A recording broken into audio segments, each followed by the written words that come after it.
A continuación, palabras del doctor Gustavo Gutiérrez Esteleta, rector de la Universidad de Costa Rica.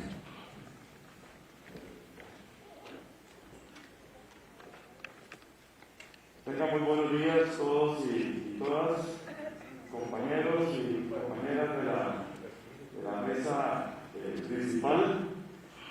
Nosotros agradecemos muchísimo que nos hayan incluido en esta importante actividad. Una gran iniciativa, sin lugar a dudas, de las cuales estoy seguro que va a producir muy buenos frutos. Debo de felicitar a los compañeros y compañeras de la ANDE por esta hermosa instalación.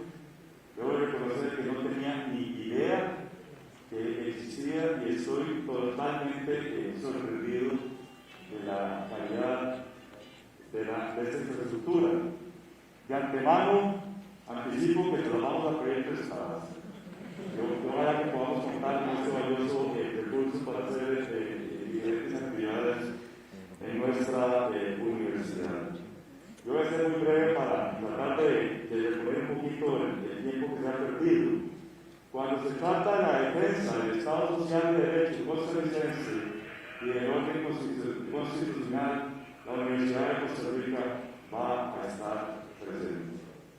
Hemos dicho en diferentes instancias, principalmente don Francisco, que nos acompaña, rector de la UNA, y mi persona, instancias en la Asamblea Legislativa, en el Poder Ejecutivo y en otras relacionadas con diferentes sectores del país, que las universidades estamos haciendo lo que denominamos nosotros reingeniería de puentes. Estamos haciendo estos enlaces con diferentes sectores, como lo indiqué, que incluye incluso expresidentes y expresidenta doña Laura de la República. Ya nos hemos reunido con don Óscar, con José Figueres, con Rafael Ángel Calderón, doña Laura. La otra semana tenemos programado a don Miguel Ángel. Don Abel nos dijo que estaba un poquito enfermito, que le diéramos un poquito de tiempo, pero en eso estamos las universidades. Ya habíamos tenido un contacto previo con Busco, que gentilmente nos invitaron a sus instalaciones allá en San José. A mí me parece que esto es fundamental, pero fundamental hacerlo en este contexto que planteaba muy bien don Gilberto, donde hay una clara amenaza, y con clara lo puedo ilustrar de la siguiente forma. Nos han desmantelado el Ministerio de Educación Pública y no ha existido reacción alguna por parte de diversos sectores de la sociedad. Paulatinamente ha venido disminuyéndose el presupuesto.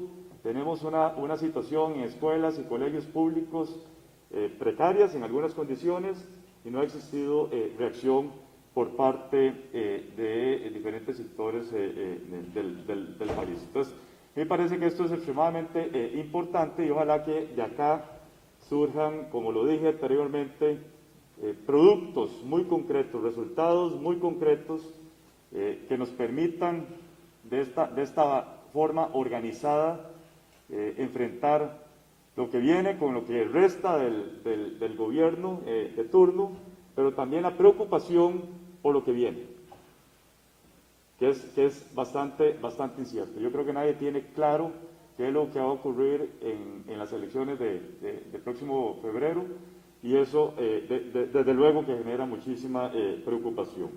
Lamentablemente yo no me puedo quedar con ustedes el día de hoy por compromisos establecidos en nuestra universidad, pero la UCR queda muy bien representada con la directora del Consejo Universitario, Patricia Quesada, que la tenemos aquí atrás, con la presidenta de nuestra Federación de Estudiantes, Catalina Chávez, 3 compañeros de la Rectoría y el director de Ciencias Políticas. Desde luego voy a estar en constante comunicación con ellos y con ellas, y vamos a tomar las medidas para apoyar los resultados, los productos, las conclusiones que se deriven de esta actividad el día de hoy. Tal y como lo dije, en defensa del Estado Social de Derecho y el orden constitucional, la Universidad de Costa Rica siempre va a estar presente. Muchísimas gracias y desde luego muchísimos éxitos el día de hoy. Que tengan un feliz día. Muchísimas gracias.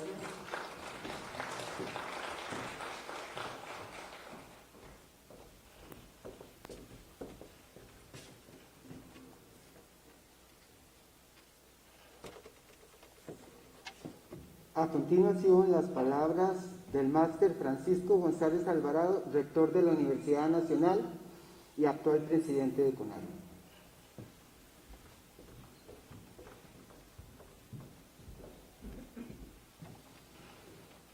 Muy buenos días, en primera instancia a quien me acompaña en la mesa principal. Muy buenos días a todas y a todos ustedes, representantes de diferentes sectores, de parte de la Universidad Nacional, pero también como representación de CONADI. Quisiera transmitirles en primera instancia un mensaje de apoyo. Esta presencia de don Gustavo y de mi persona acá, pues es el resultado también del consenso de todos los otros 3 rectores de las universidades públicas, que enfatizamos y reconocemos la importancia de que la universidad pública tenga también presencia en este tipo de discusiones y sobre todo que esté participando activamente en este caso particular en la defensa de un Estado social de derecho y fundamentalmente en la defensa de la autonomía universitaria, no de manera exclusiva, pero sí como uno de los temas centrales que este proyecto pues ha puesto en completa discusión. La construcción de un país, de un Estado, nunca puede ser el resultado de solo una fuerza o un grupo político. La historia de nuestro país ha demostrado que los grandes avances a los cuales hemos asistido como sociedad costarricense han estado siempre de la mano de la participación amplia de diferentes sectores. No hay una sola reforma en nuestro Estado social de derecho, de las estructurales, digo esto, los códigos, por ejemplo, de trabajo, la Constitución política y sus diferentes enmiendas, donde el sector trabajador, las clases populares no hayan tenido representación. Esa dinámica ha venido perdiendo con la consolidación de un grupo hegemónico político articulado por las fuerzas que detentan la mayor parte del poder económico y sobre todo mediático en los últimos años. Y esa pérdida de participación fuerte, decidida del sector popular y de los sectores laborales, pues no queda hoy más que reconocer que hay que recuperar. Y esa recuperación va a depender fundamentalmente de cómo leamos el nuevo contexto al cual hoy asistimos como ciudadanos y ciudadanas costarricenses. La lectura de ese contexto hoy es imperiosa. Debemos de reconocer que las prácticas, que las convocatorias, que en el pasado eran sinónimo de movilización, hoy no lo son. Tenemos que reconocer con conciencia crítica que las participaciones, por ejemplo, en el caso de las universidades, han estado también diezmadas. Y eso es lo que definitivamente tenemos que transformar. Recuperar la participación de la ciudadanía es recuperar la participación de todas y todos, no de un grupo particular representado por funcionarios, exclusivamente funcionarios públicos. Recuperar la toma de conciencia de los ciudadanos y ciudadanas es el máximo reto. Que un trabajador de una empresa privada reconozca las limitaciones que tenemos en un Estado que se va construyendo para unos pocos, eso también es un gran reto. Igual que el funcionario y servidor público reconozca que los avances que se han obtenido en materia laboral se están perdiendo, es igual que el mismo esfuerzo y el mismo compromiso que tenemos que lograr todos y todas. Las universidades públicas, en este contexto de la ley del empleo, hemos sido contundentes en manifestarnos y en rechazar el apoyo, en generar un movimiento pacífico, que es lo que queremos seguir manteniéndolo así, un movimiento que tenga una expresión en frente de la Asamblea Legislativa, un movimiento que tome la plaza de la democracia y la haga símbolo fundamental de la lucha del pueblo costarricense por un proyecto que para nada logra satisfacer las necesidades de este país y sobre todo que logre dar un paso adelante para enfrentar los problemas de carácter estructural que hoy nos aquejan.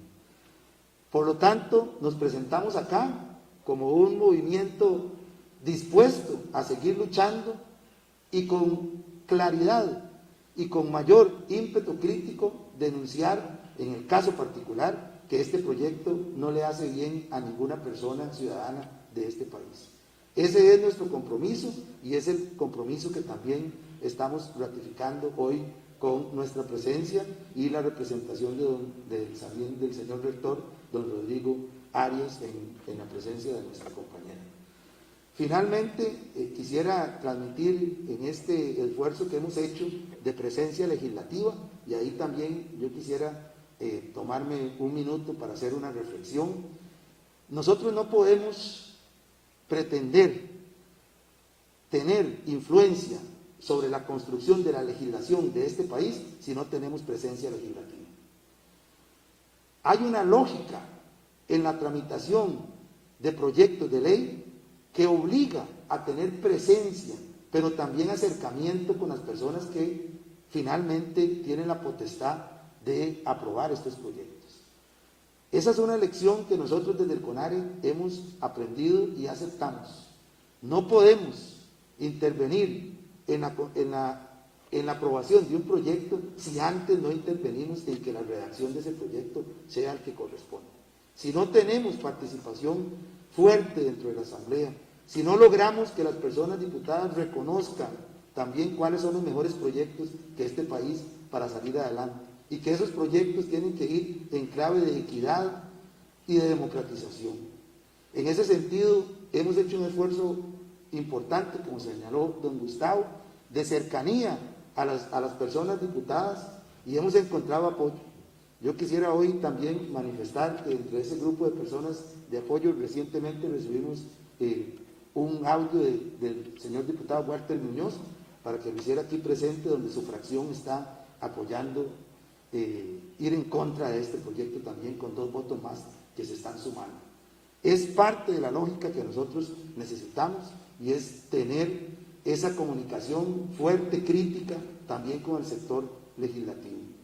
La representación de la Universidad Nacional también está aquí presente a través de don Esteban Araya, representante del Consejo Universitario, y también de la representación sindical. Allá creo que está otra compañera, pero creo que no distingo que con anteojos. Doña Carolina España también, como representante del Consejo Universitario de la Universidad Nacional, y también la representación sindical con don Álvaro Madrigal y 2 compañeros más. Así es que también por motivos propios de mi agenda, pues yo lo voy a acompañar un ratito más, pero una vez más ratificando la importancia de que tenemos que formar un bloque crítico, un bloque que compense la consolidación de un Estado que se ha articulado con grupos hegemónicos de poder que solo gobiernan para un sector. Finalmente, hacer énfasis en cómo la prensa mediática, en este caso particular, ustedes se han podido dar cuenta cómo han enfilado todas sus fuerzas en contra de las universidades, sin siquiera reconocer el aporte que como instituciones históricamente hemos hecho. Han desviado la lucha de este proyecto de ley, a todas luces incongruente y violatorio de la Constitución política, a un tema estrictamente salarial. Y definitivamente, esa también es una práctica que nosotros tenemos que combatir con una presencia diferente en los medios de comunicación, y sobre todo con una presencia que nos legitime, en el caso de las universidades, en todo nuestro quehacer. Mucho éxito en este encuentro, y sin duda vamos a seguir participando y en contacto. Muchas gracias.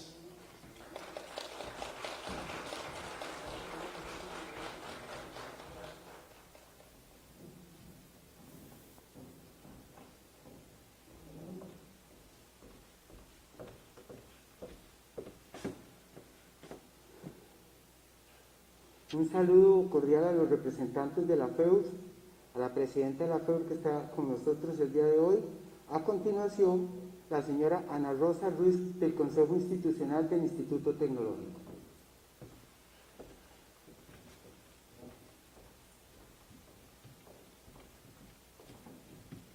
Muy buenos días. Primero un saludo a las personas de la mesa principal, un saludo a cada uno, a cada una de ustedes, y me uno a las felicitaciones que Ande Busco está realizando con esta convocatoria. Esta convocatoria es especialmente importante en un momento en donde en Costa Rica tenemos que estar presentes los diferentes sectores si queremos realmente hablar de una Costa Rica con democracia. Lo que estamos viviendo en estos momentos no es una cuestión coyuntural. Tenemos décadas que se ha venido montando un modelo económico totalmente excluyente, globalizante, que ha posicionado sectores económicos poderosos, y lo que ha generado es que sectores productivos, económicos y sociales relevantes para la democratización de este país vengan debilitándose paulatinamente, invisibilizando su aporte dentro de la economía y generando un debilitamiento paulatino de toda la institución pública. El Consejo Institucional del Instituto Tecnológico hemos estado activos, generando una serie de pronunciamientos, haciendo llamados y alertas, y en ese sentido, desde el propio ley de financiamiento, de fortalecimiento de las finanzas públicas, ya alertábamos de las consecuencias que venía dándose y cómo cada uno de sus capítulos iba a generar muchísimo más injusticia tributaria y además un golpe fuertísimo a toda la institucionalidad pública.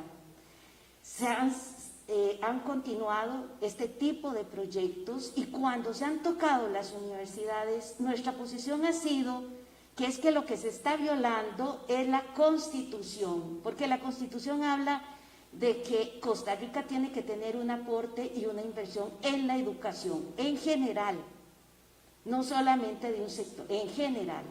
Y en ese sentido, ahora que estamos enfrentados con lo del proyecto de ley de la ley de empleo público, hemos sido contundentes. Esto es un golpe a toda la institucionalidad pública y a la constitución política.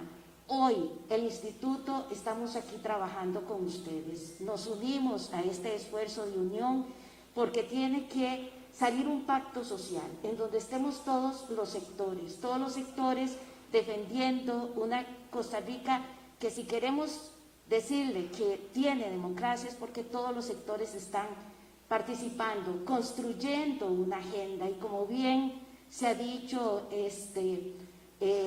por el rector de la Universidad Nacional, estamos hablando de que un poder legislativo tiene que tener esa apertura de construir agenda, construir leyes con la ciudadanía en general. Y esto es lo que ya no vemos, es lo que se está perdiendo. Y en ese sentido nos unimos a ustedes, y resalto que en esta ocasión también está la representación de AFITEC. Los compañeros y compañeras están acá porque creo que ya no es una cuestión de sectores, es una unión nacional al frente de estos modelos económicos excluyentes totalmente. Muchísimas gracias.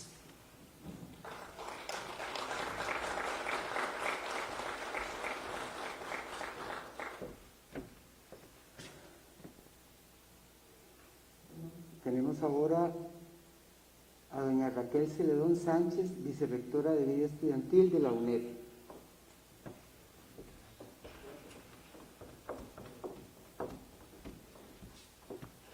Buenos días, es un honor para mí estar acá con ustedes el día de hoy en representación de nuestro rector, el señor Rodrigo Arias Camacho, que les envía a todos un caluroso saludo. Nosotros y nosotras desde las universidades públicas entendemos que este es un espacio importantísimo para unir esfuerzos desde los diferentes sectores sociales en contra de una ley que realmente está atentando contra nuestro Estado social de derecho, contra nuestra Constitución política, y qué más y qué mejor momento para unirnos, para estar juntos. Las universidades públicas, aquí representadas y lideradas por el señor rector de la UNA, estamos juntos y juntas, estamos unidos y queremos unirnos también con los diferentes sectores sociales. Importantísimo tener presencia a los y las estudiantes, como la presidenta de la Federación de Estudiantes de la Universidad de Costa Rica, de los sindicatos, de las universidades. Aquí también tenemos un representante de la UNED. Y realmente queremos que este espacio sea construcción. Construcción porque es cierto que en ciertos momentos también tenemos que analizar nuestro contexto a lo interno de nuestras instituciones. Y es así precisamente como el CONARE, muy visionariamente también, el lunes en la conferencia de prensa indicó que estamos en un análisis también a lo interno, desde nuestra autonomía de los salarios de las universidades públicas. Las universidades públicas en Costa Rica realmente han democratizado el acceso a la educación, la calidad de vida de las personas y el desarrollo territorial. Así que nuestro compromiso está aquí presente el día de hoy con ustedes. Un caluroso saludo y esperemos que el día de hoy podamos llegar a acuerdos importantes. Muchas gracias.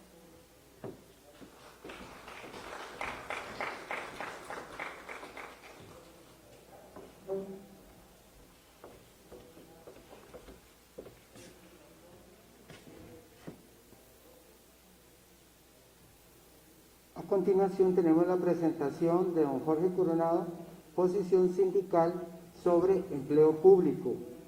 Luego tendremos la presentación de las universidades, posición sobre empleo público.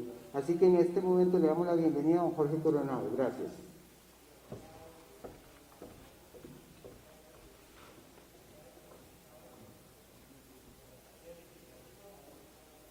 Hola, ¿me pudieran proyectar los jóvenes?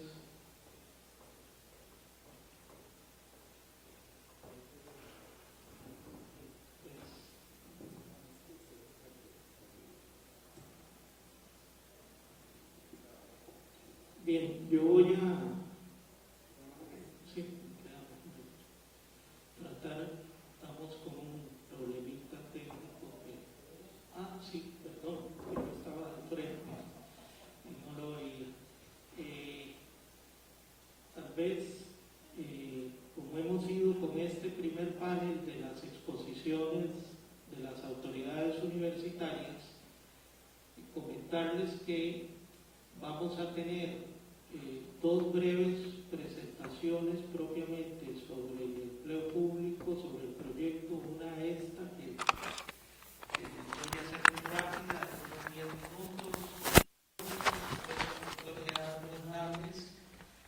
de la Universidad de Costa Rica, también un poco la visión ya más en detalle de las posturas al proyecto de empleo público, e inmediatamente posterior vamos a tener micrófono abierto para intervenciones de 3 minutos de otras autoridades universitarias, de representantes de sindicatos, de representantes de federaciones estudiantiles, con propósito de que tengamos un intercambio.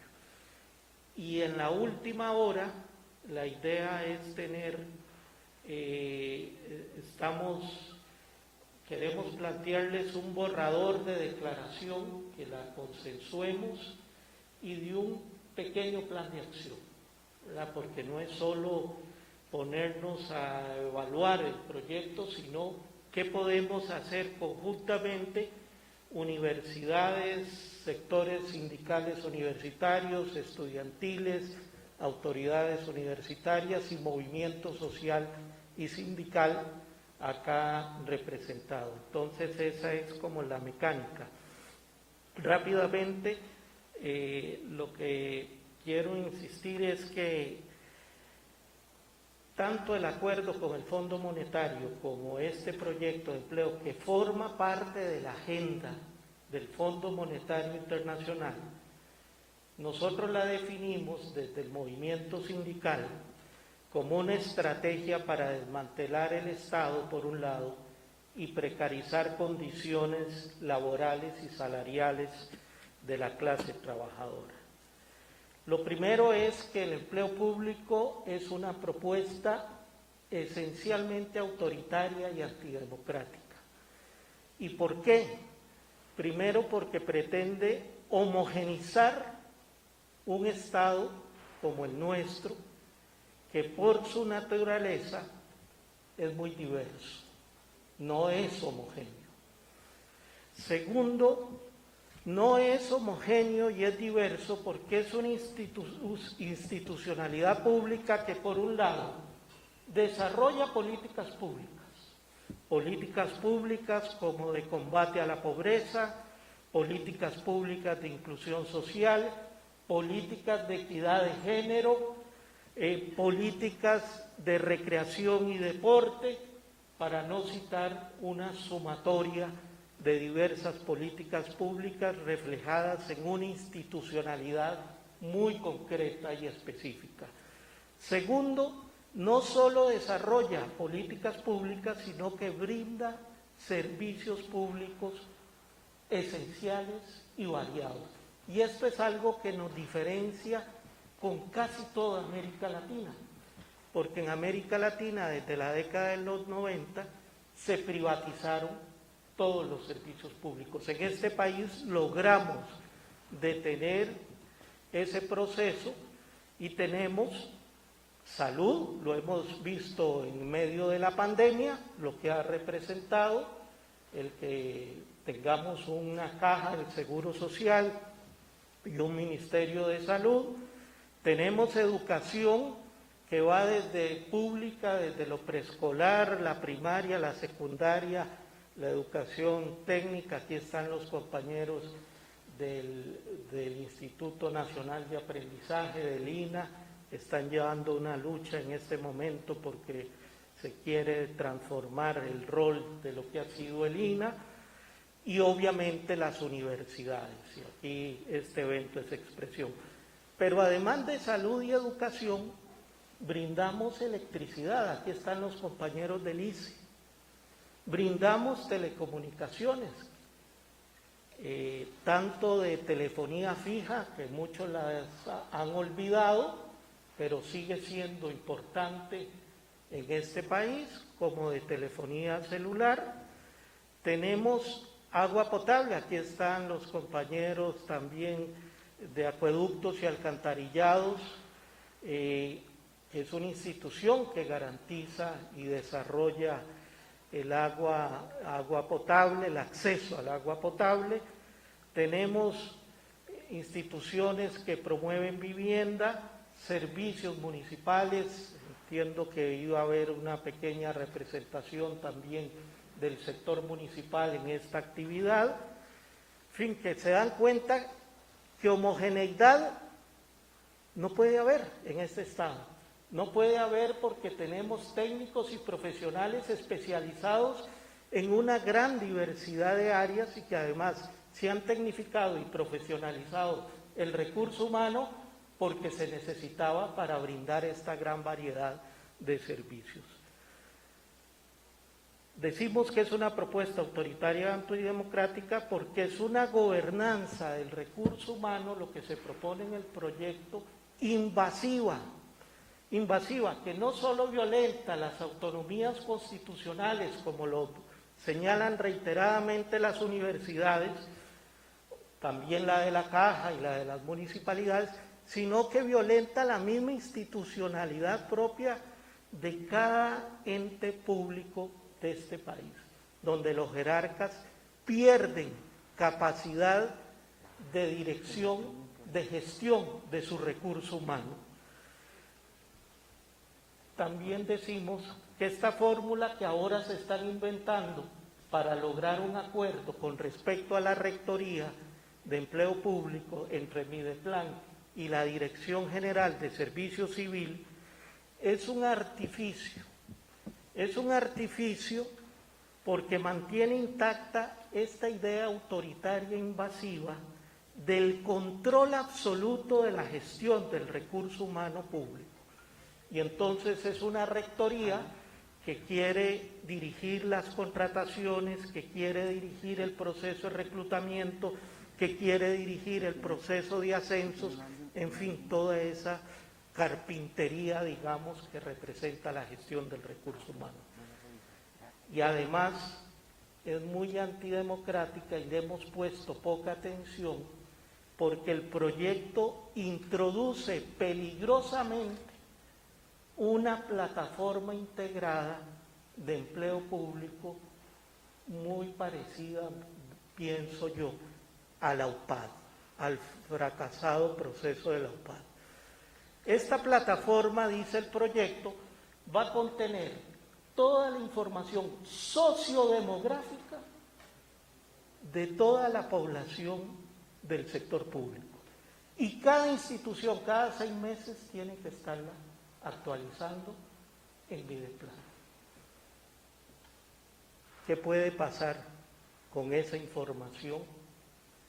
Ese efectivamente es un riesgo y yo llamo a que tenemos que ponerle atención porque lo hemos dejado pasar y no le hemos mirado cuál es el propósito real de esta plataforma centralizada en donde va a estar la información sociodemográfica personal de cada una de los trabajadores y trabajadoras del sector público. Decimos que el objetivo central de este proyecto es de regular las causales de despido. ¿Por qué? Porque está introduciendo la evaluación del desempeño con una visión tecnocrática de la gestión laboral, no como una herramienta para mejorar la eficacia, sino como un nuevo mecanismo de despido exprés laboral. ¿Por qué? Porque la evaluación del desempeño, dice el proyecto, si usted obtiene 2 años seguidos menos de 70, puede ser automáticamente despedido o despedida. Y eso efectivamente convierte a esta evaluación del desempeño en un instrumento de control y de chantaje orientado por las jefaturas o las jerarquías, que es muy parecido a la lógica laboral del sector privado. Porque de esta evaluación del desempeño se establece que el 20% de la nota se la pone a cada trabajador su jefatura inmediata. Y eso quiere decir que entonces ese 80% se convierte en un 100% que usted tiene que alcanzar para no quedar en el límite. Y digo que es de control o de chantaje porque le va a pasar factura a aquellos trabajadores que para la jefatura son incómodos o incluso se abre la posibilidad de persecución sindical. A un dirigente, un cuadro de un sindicato puede ser penalizado arbitrariamente por la jefatura en función de este mecanismo. Introduce abiertamente, además el proyecto, la necesidad de reducir la planilla estatal. Le da a Mideplan o a la Dirección General de Servicio Civil, como hoy lo están planteando, le dice en el proyecto que una de las tareas o competencias es establecer las posibilidades de tercerizar servicios a fin de restringir la planilla pública. Esto es, y de establecer cuáles áreas sí efectivamente quedan en el ámbito público y todo el resto, cuáles se pueden tercerizar. Y aquí por eso hemos dicho, se abre una vía para la privatización. Y lo más grave es que el proyecto introduce dos mecanismos para facilitar el despido masivo. Uno, la carencia de fondos presupuestarios, lo dice claramente, y dos, algo que en el sector público habíamos logrado erradicar, que es el principio de la reorganización institucional.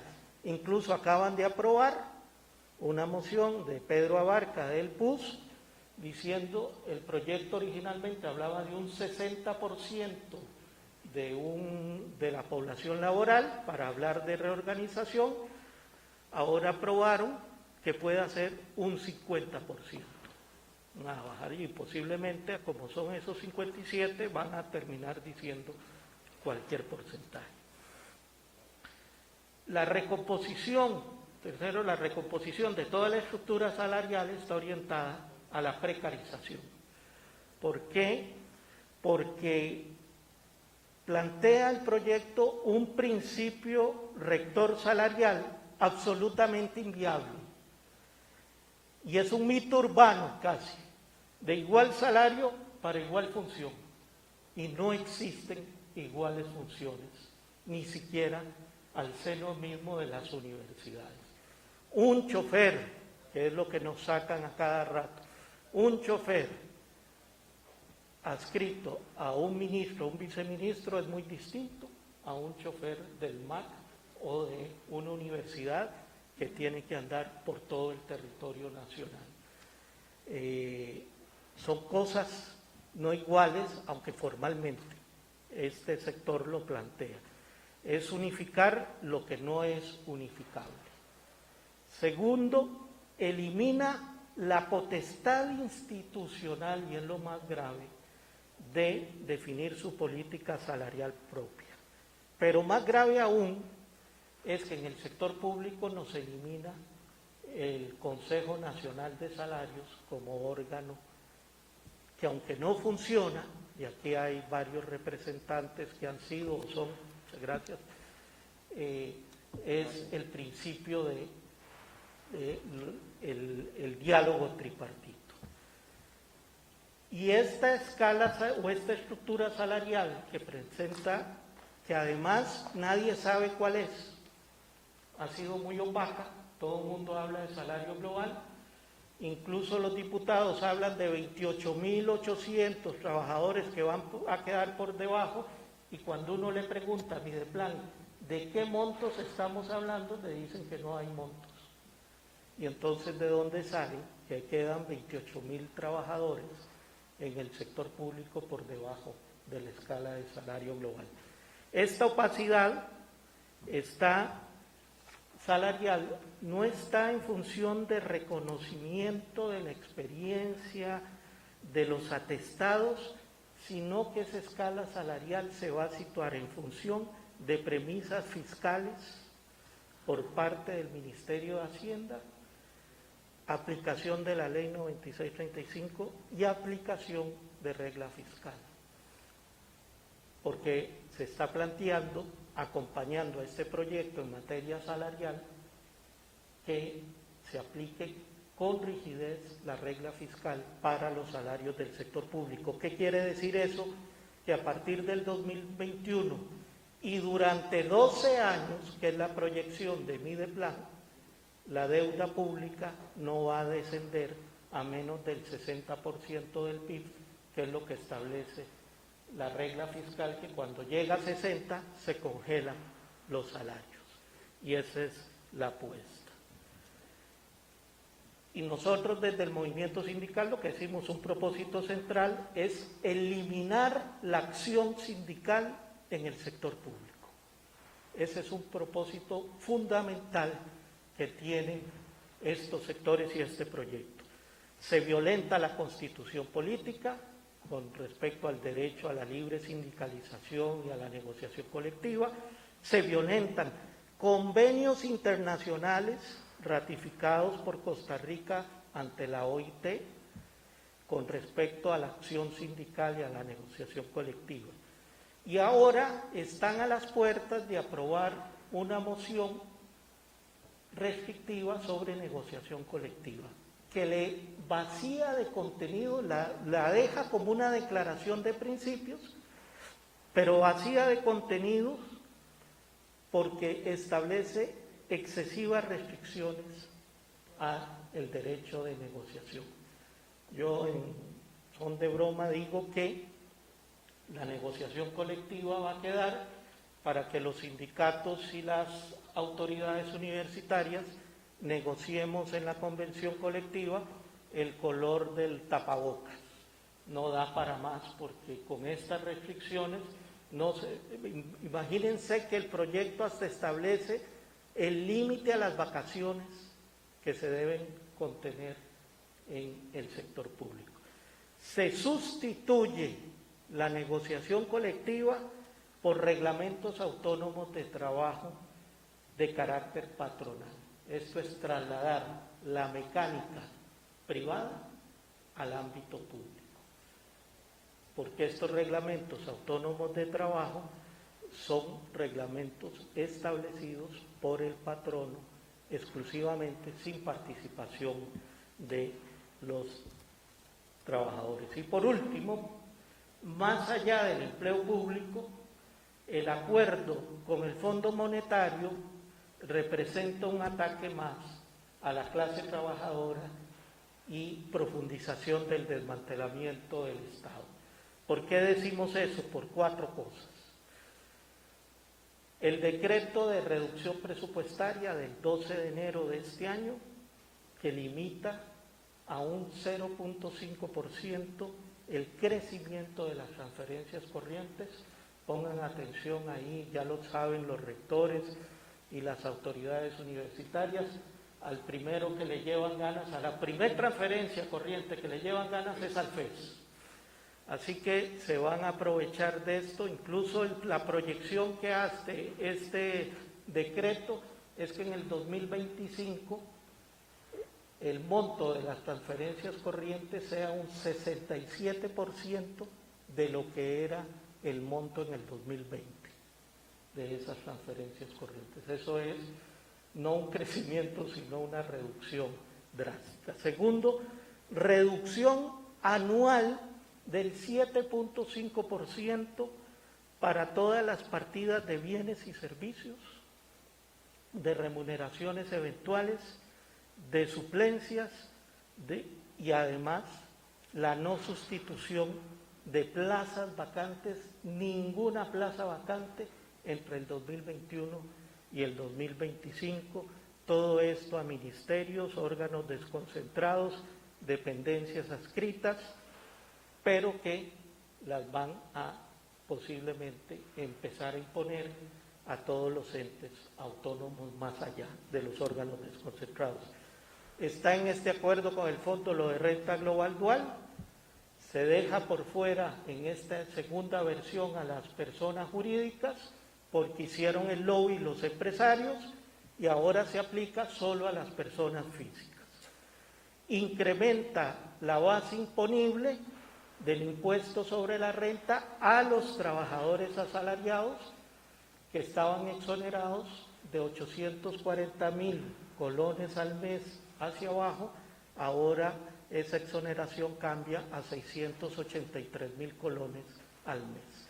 O sea, que trabajadores que hoy no pagaban impuesto de renta pasan a pagarla a partir de este proyecto con el Fondo Monetario de Renta Dual. Y además homologa el ingreso por salarios a la lógica de rentas en general, pareciéndolo a rentas de capital. Y esto crea una mayor vulnerabilidad impositiva a los trabajadores y obliga a todos los asalariados a realizar declaración de impuestos sobre la renta anual, que hoy los asalariados, particularmente del sector público y privado, que tienen que pagar renta, se les deduce automáticamente por parte de su patrono. A partir de ahora, si se aprueba, cada asalariado tendrá que hacer declaratoria anual. Y eso implica que si no la hace, podrá ser sujeto o sujeta a sanciones. Elimina la exoneración del pago de impuestos sobre la renta al salario escolar para todo el sector público y además están planteando una nueva tasa impositiva, nuevas tasas impositivas y un nuevo régimen impositivo para el salario escolar. No lo han todavía clarificado cómo va a ser, solo lo han anunciado y ya el proyecto posiblemente ya lo deben de tener casi listo. Eliminar, y por último, establece el tema de impuestos a casas de lujo, que no nos confundamos con el concepto. Este es un impuesto que está actual, se modifica la ley actual dice que una casa de lujo es aquella cuya construcción valga 200 millones de colones y va a pagar un 0.5% de impuesto sobre ese monto. Bueno, este proyecto lo que plantea baja por un lado de 200 millones a 150, pero ahora esos 150 millones no solo corresponden a la construcción, sino también al monto del terreno. Muchos sectores medios, particularmente profesionales y técnicos, pueden estar viviendo en una casa de 150 millones entre el costo del terreno más con el crecimiento de los terrenos y construcción. Hablar de 150 millones entre construcción y terreno no es hablar de palacetes.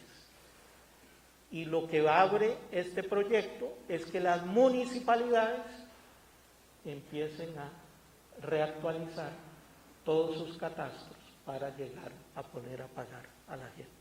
Termino diciendo, no solo nos quedemos con la agenda de empleo público, sino que efectivamente hay toda una agenda colateral de este gobierno y de los operadores políticos en la Asamblea Legislativa, Liberación Nacional, el PAC, la Unidad y los partidos neopentecostales para desmantelar el Estado. Así que por ahí lo dejo por ahora. Muchas gracias. Sí, claro. Lo único es que la STAP también va a entrar. La STAP. Muy bien, muchas gracias, don Jorge. A continuación, Yo ahora sí me tengo que despedir. Muchas gracias, don Gilberto. Me disculpa que ahora sí. vamos a despedir al señor rector de la Universidad Nacional, que en este momento se retira. Gracias por su participación. Un fuerte aplauso. Vamos a tener las palabras, la presentación de las universidades, la posición sobre empleo público. ¿Quién es el nombre? Gerardo Hernández. El doctor Gerardo Hernández, adelante para que haga su presentación. ¿Allá o acá? ¿Dónde querés? ¿Desde aquí o desde allá? Aquí está este.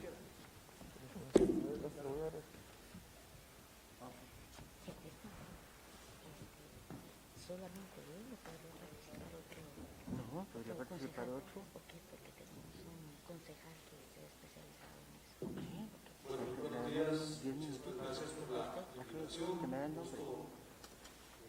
Dice que hay un concejal de la UNED que quiere participar. Ah, ok, claro. Sí, que después de Gerardo ya viene la apertura.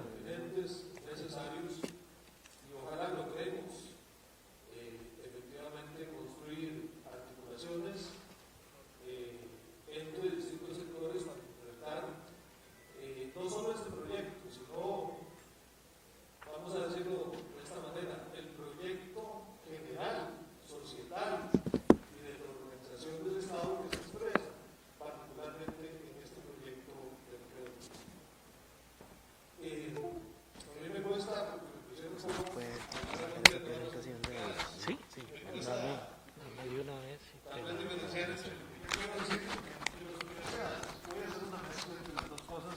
Tratando de no comprometer a las universidades, pero al mismo tiempo tratando de comprometer más allá de lo que han dicho, de incorporar algunos elementos de análisis personal. En esa línea, quisiera empezar señalando que estamos ante un contexto político que podemos caracterizar como de fiscalización de la política. Es decir, todos los debates políticos en este momento están pasando por el tema fiscal, ¿verdad? No podemos ignorar que hay un problema, una situación fiscal, sin duda, pero digamos que en este momento no estamos discutiendo a nivel país qué tipo de sociedad queremos, qué tipo de país queremos, qué tipo de Estado queremos, qué tipo de institucionalidad pública y de servicios públicos necesitamos para atender los desafíos estructurales que tenemos como país, en materia económica, en materia social y en materia política. No estamos discutiendo sobre la pobreza, sobre la desigualdad, dimensiones acrecentadas incluso por la crisis de la pandemia que estamos viviendo. Nadie está hablando de eso, ¿verdad? Nadie está hablando del desarrollo humano al que aspiramos como país, ¿verdad? Todo es crisis fiscal. Y de una forma que está matizada por dos elementos. Una visión recortista de la inversión pública, se dice gasto público, pero en realidad es inversión pública que ha sido, es y debería seguir siendo fundamental para la construcción de un desarrollo humano inclusivo, ¿verdad? Pero insisto, no estamos discutiendo eso, todo es a ver quién recorta más, ¿verdad? El diputado que sale como héroe es aquel que logre aprobar más mociones recortistas en este momento. Y ahí está Amelia Rueda, está Randall Rivera, están los canales, los medios de comunicación, exaltando y resaltando el gran aporte de la lógica recortista con que estamos debatiendo sobre la inversión pública. El héroe es, o la heroína, quien más logre recortar, ¿verdad? Es decir, quien más logre disminuir el margen de acción de la institucionalidad pública para incidir en dimensiones fundamentales para el cumplimiento de derechos humanos, en educación, en salud, seguridad, infraestructura y en toda la gama de áreas de política pública y de prestación de servicios que tiene nuestro Estado, que como bien lo decía Jorge y coincido totalmente, es sumamente diversa, heterogénea y cuyo éxito depende precisamente de esa diversidad y heterogeneidad. De manera que la homogenización o la estandarización a la que apunta el proyecto de empleo público lo que va a hacer es amarrar aún más las posibilidades de prestar servicios y aplicar política pública de una manera más eficiente y eficaz. Fiscalización de la política, énfasis en la lógica recortista, y esto tiene una contraparte, un segundo elemento de esta fiscalización de la política, que es la apología de la irresponsabilidad fiscal, expresada en el lema que a quien más favorece es a los grandes privilegiados de la estructura fiscal, el lema no más impuestos. Si hay un hecho contundente, claro, de la política actual costarricense es la negativa del gran capital, de los sectores con más capacidad económica, a contribuir solidariamente, incluso en este momento de crisis de la pandemia, ¿verdad? Es que ha sido muy evidente. No más impuestos, dice la AmCham, dice la UCAEP, dicen las grandes cámaras empresariales, y tienen todo el eco en los medios de comunicación, e incluso han instrumentalizado la legítima reivindicación del pueblo y de la clase trabajadora, de decir, no más impuestos para la clase trabajadora, y hasta nos han mandado a la calle muchas veces a pelear por esa lógica, cuando en realidad los únicos beneficiados de eso son los grandes empresarios y el gran capital de este país, que pudiendo contribuir más, no lo hace, ¿verdad? Entonces, fiscalización de la política con visión recortista y con una lamentable exaltación y apología de la irresponsabilidad fiscal. Si estuviéramos discutiendo sobre el desarrollo, sobre cómo reducir la pobreza, sobre cómo invertir, es decir, necesariamente tendríamos que estar definiendo cómo vamos a financiar aquello que queremos lograr como país. Pero como no estamos en eso, todo es recorte y no me ponga más impuestos. O sea, una ruta que realmente para el desarrollo integral, en una visión de derechos humanos, en una visión de desarrollo humano, es realmente suicida como país. Este es un elemento de contexto dentro del cual hay otro matiz, y es la estigmatización del sector público, de las instituciones públicas y de las y los trabajadores públicos como el origen de todos los males que tiene este país, ¿verdad? Es decir, la economía no crece porque el gasto público es muy alto. La economía no crece porque los trabajadores públicos tienen privilegios. Todo se reduce a una estigmatización de los entes, de los servicios y de los trabajadores públicos como seres privilegiados en nuestra sociedad. Y en ese sentido es que hay que ubicar, por así, este contexto de este proyecto de empleo público, que de alguna manera viene a reforzar y a castigar a las y los trabajadores, como ha venido sucediendo, incluso con la reforma fiscal del 2017. Es decir, poner la carga, la factura en la clase trabajadora y seguir continuando con los privilegios que tienen los sectores que podrían aportar. En ese sentido, nos quieren hacer responsables no solo de prestar servicios eficientes, eficaces, impacto importantísimo para el desarrollo humano y para el desarrollo del país, sino que nos quieren hacer responsables de resolver supuestamente la crisis fiscal. Pero en ese contexto, y aquí quisiera dar un primer elemento de lo que ha señalado la Universidad de Costa Rica, hay una justificación económica, fiscalista de este proyecto, pero no hay claridad sobre cuál es el impacto real que podría tener, ¿verdad? Aparte de las consecuencias claras y evidentes de congelar y limitar la actualización necesaria de los salarios, ¿verdad? No hay elementos de información, y esto lo dice el Instituto de Investigaciones Económicas, que permita establecer con claridad cuál va a ser el impacto claramente que podría tener para la parte fiscal propiamente dicha.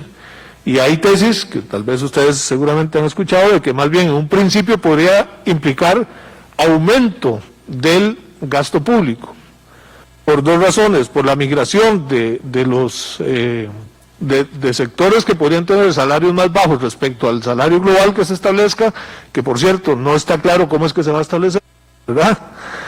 Y el otro, que también es una derivación, porque realmente esta ley crea un aparato burocrático que, si es que se quiere aplicar, necesariamente tiene que conllevar a transformar al Mideplan y a la Dirección General del Servicio Civil en una especie de Contraloría General de la República, con más personal, con capacidades técnicas, con infraestructura, para poder realizar todas las funciones que se le están atribuyendo en esta ley.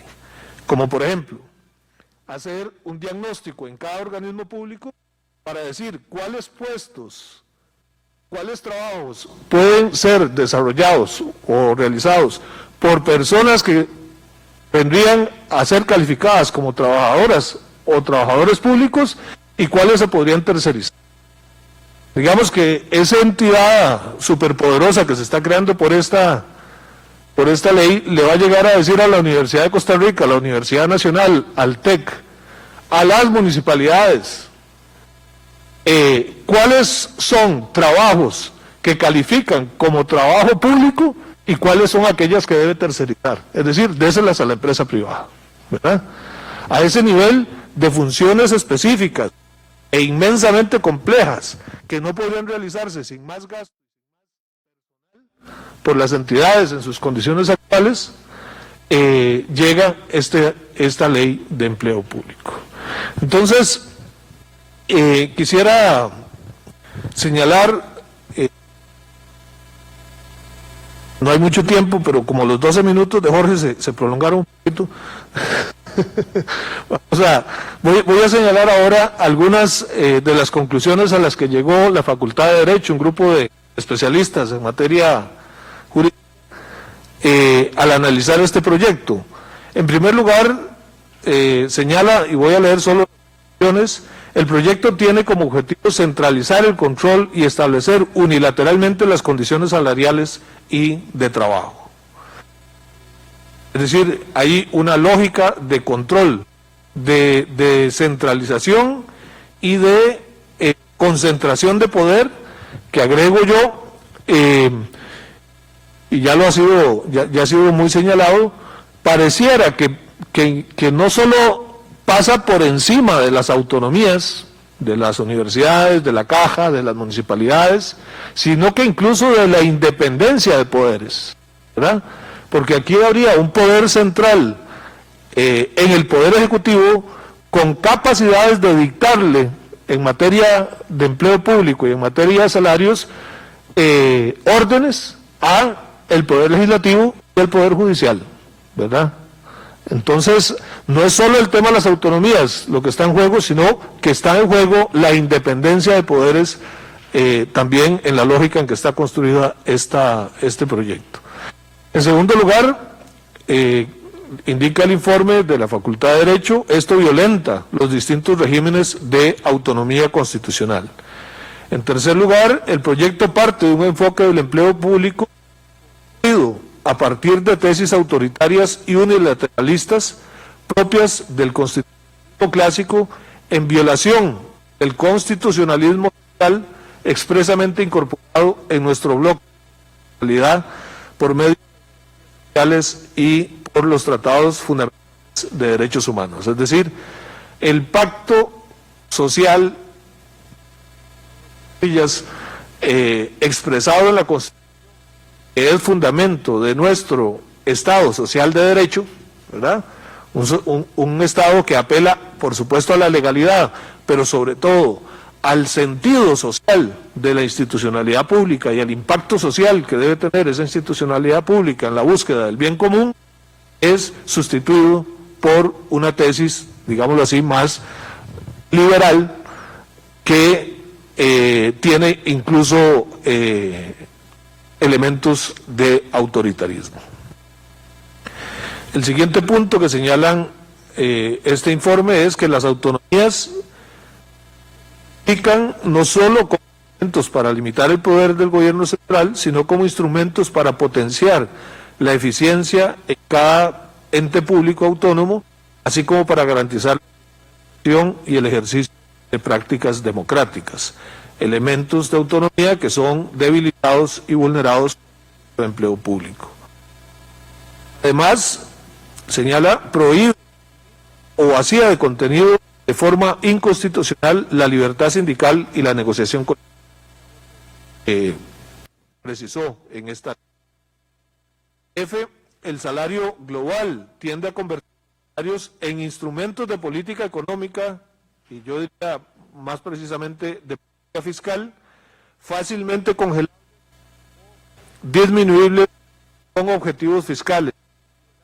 La naturaleza establecida en la Constitución Política como instrumento de distribución, riqueza y movilidad. El salario global impide la negociación colectiva de salarios y pluses salariales en violación a lo señalado expresamente por la Sala Constitucional. Es decir, ¿para qué vamos a negociar, hacer una negociación colectiva si no podemos negociar sobre salarios, ¿verdad? O sobre condiciones laborales?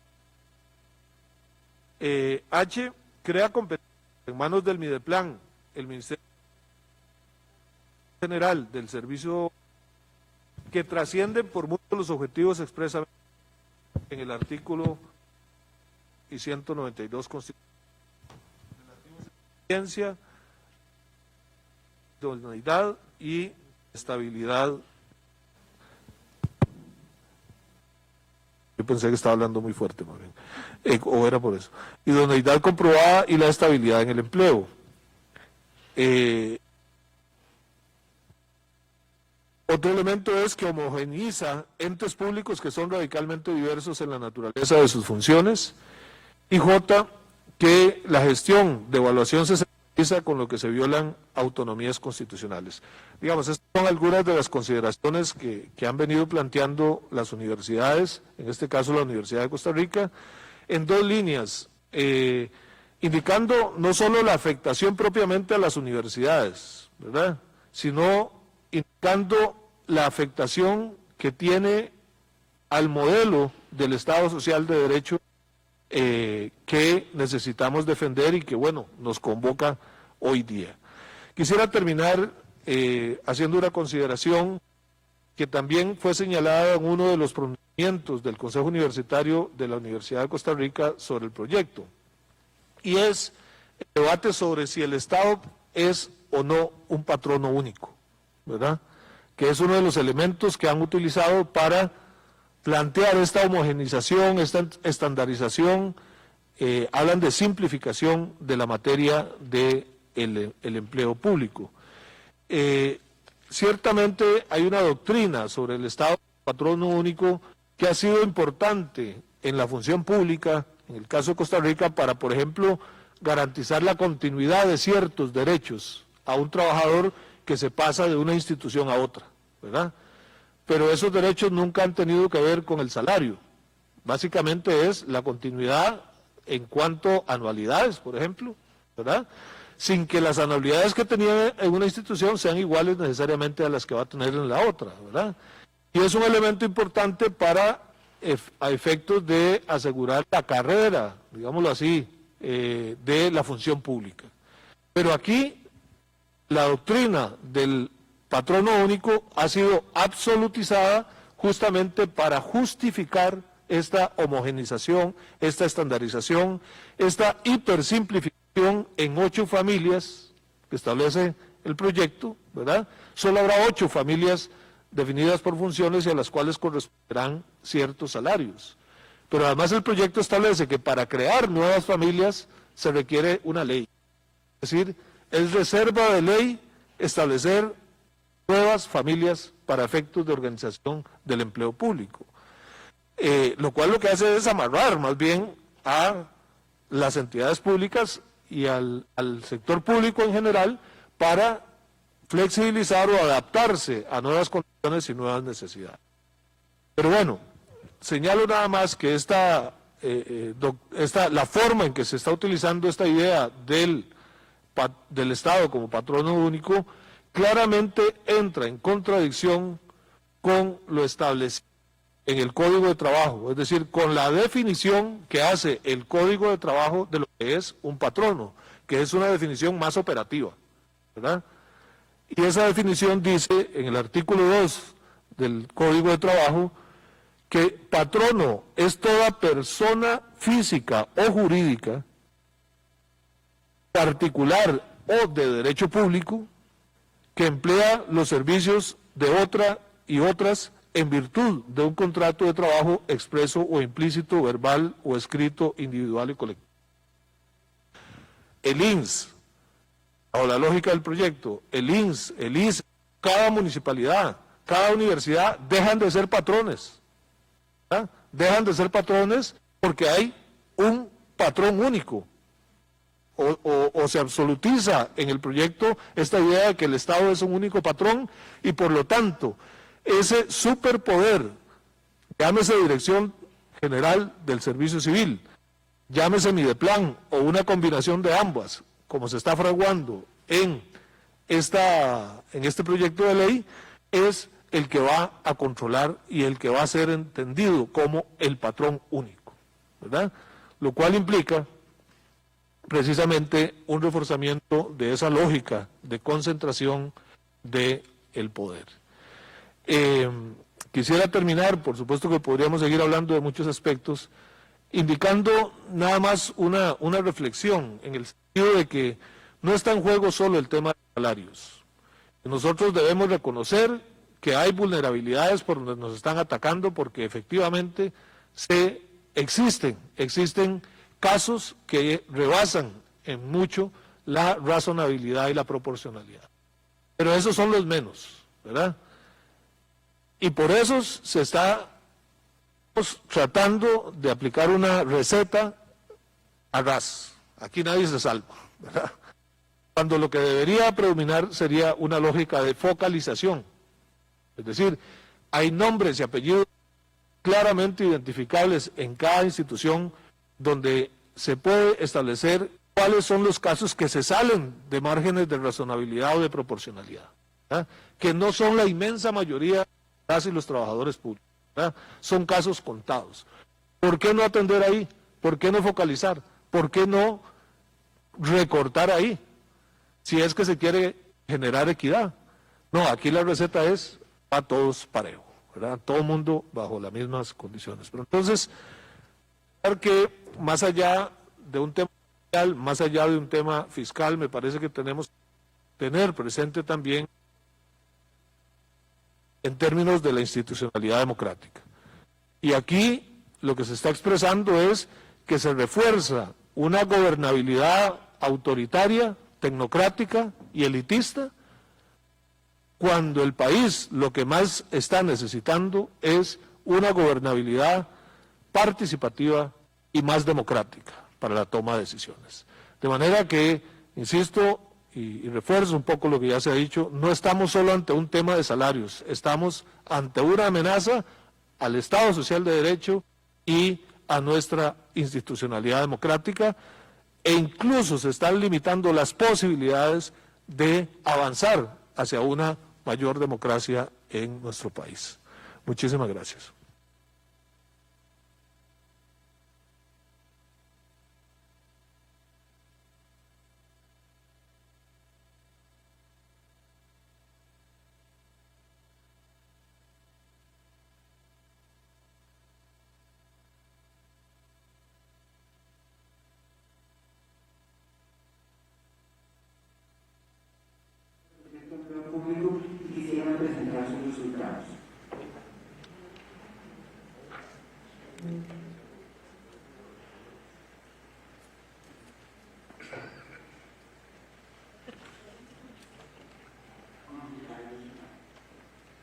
El señor es el máster Nelson Ortega del Consejo Institucional de Adelante, don Nelson.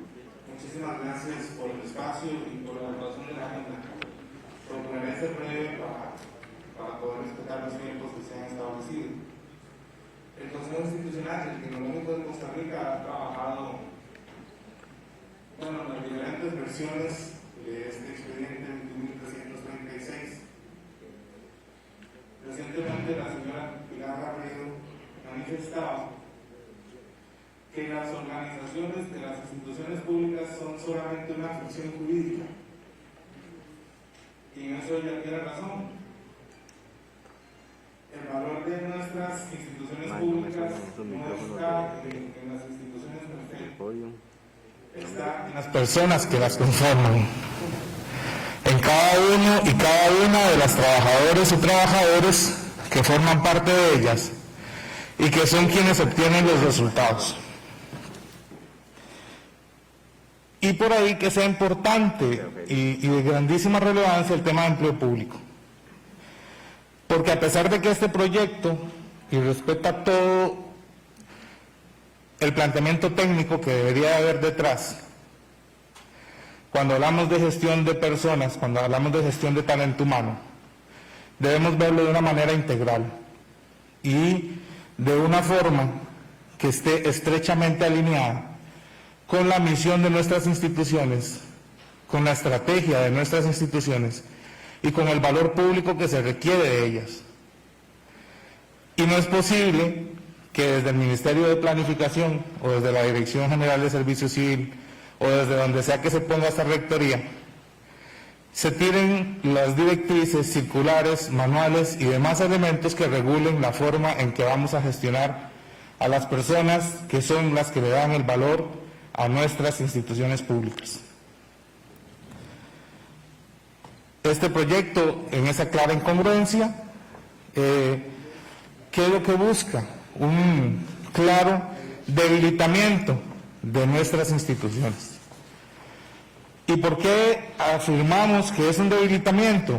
Pues es muy sencillo. Visualicemos la situación económica del país y comprendamos que viene un congelamiento de salarios que estará en función de algunas variables definidas en la ley. ¿Cuánto tiempo requerirán las personas que estén por encima de la estructura salarial propuesta para poder ver un aumento? Si sus salarios van a ser congelados en el momento en que la ley y la estructura se establezca. No son 2 o 3 años. La situación económica del país nos va a llevar a muchos más. Ese es un elemento que no ha sido demostrado, no ha sido compartido por el Ejecutivo. Ellos hablan claramente porque saben cuáles son los escenarios que se manejan, pero no brindan esta información de cómo van a ser esas escalas y esos niveles salariales. Y entonces entramos en una cuestión meramente matemática, donde la eficiencia del sector público es la división de los resultados obtenidos entre lo que nos cuesta obtener esos resultados. Y entonces buscamos una mayor eficiencia, no obteniendo más resultados, sino utilizando menos recursos. Cuando las necesidades del pueblo costarricense están en que fortalezcamos nuestra institucionalidad y podamos satisfacer efectivamente las necesidades que se están tratando de resolver. En temas más específicos del proyecto, y no pretendo repetir lo que el expositor anterior señalaba, la evaluación del desempeño se dice 80% resultados, 20% criterio del jefe. Pero los resultados están en función de lo que el jefe planeó y de lo que el jefe creyó que era el aporte individual de cada una de las personas dentro de los objetivos de su dependencia. La pregunta que nosotros lanzamos es, ¿estamos en un nivel donde podamos identificar el valor individual del aporte de cada una de nuestras personas?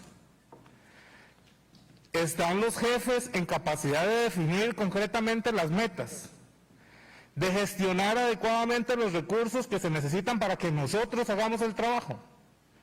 ¿Se encuentran con las capacidades para la toma de decisiones oportunas y para brindar el escenario para que nosotros podamos cumplir con nuestros objetivos?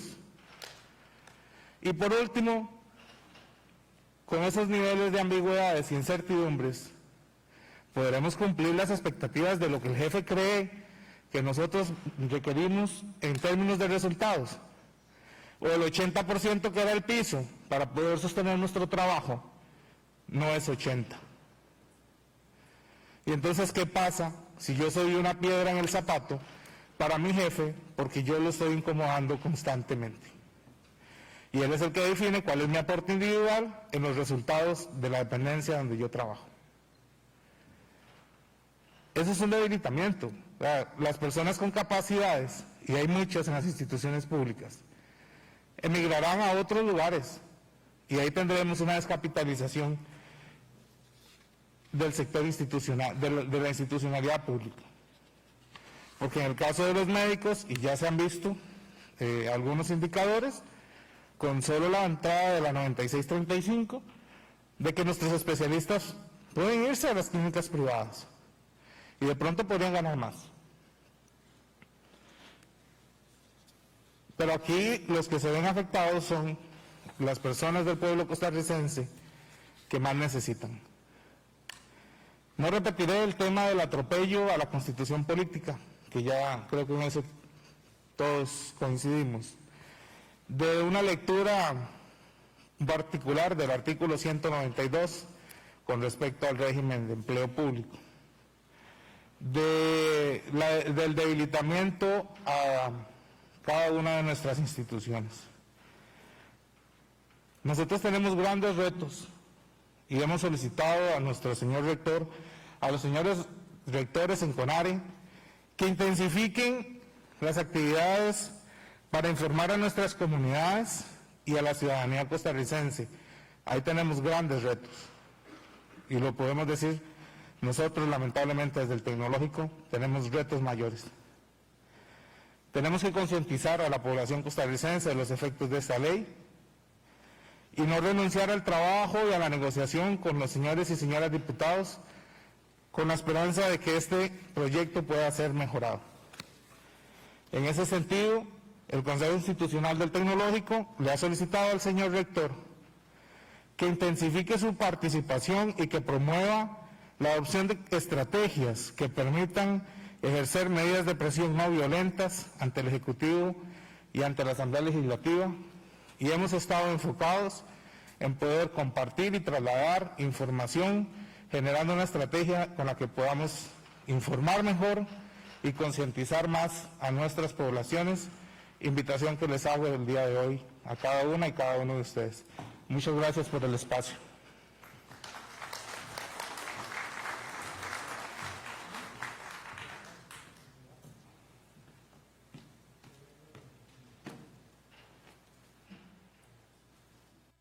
Compañeras y compañeros, según la agenda pasaríamos ahora a las intervenciones de las personas aquí presentes, autoridades universitarias, representantes de organizaciones sociales y sindicales. Como vemos una cantidad bastante respetable de asistencia, vamos a dar un espacio de 3 minutos a cada persona para que todos los que quieran intervenir puedan participar. Recordemos que la conclusión de esto está para el mediodía, entonces también tenemos que manejar el tiempo en ese sentido. Así es que abrimos el uso de la palabra. El compañero Ricardo de Lina.